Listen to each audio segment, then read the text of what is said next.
Ano nga bang pinaka-importanting tingnan kung bibili kayo ng property? Alam mo, marami na ngayon ang gustong bumili ng property para tirhan or gawing investment. Pero bago ka bumili ng property, dapat alam mo kung ano ba talaga ang importanteng tingnan.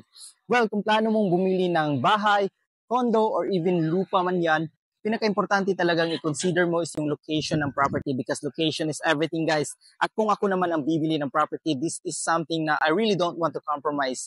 Location is one of the biggest factors that define the price of the property. Kung maganda yung location ng property, mas malaki din yung chance ng capital appreciation or yung pagtubo ng presyo ng property at also yung rental yield kapag pinaupahan mo.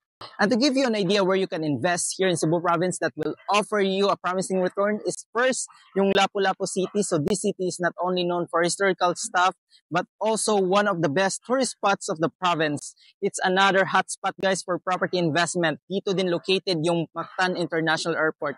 Next is Talisay City with a lot of commercial development ngayon sa lugar that fuel the economic growth of the place.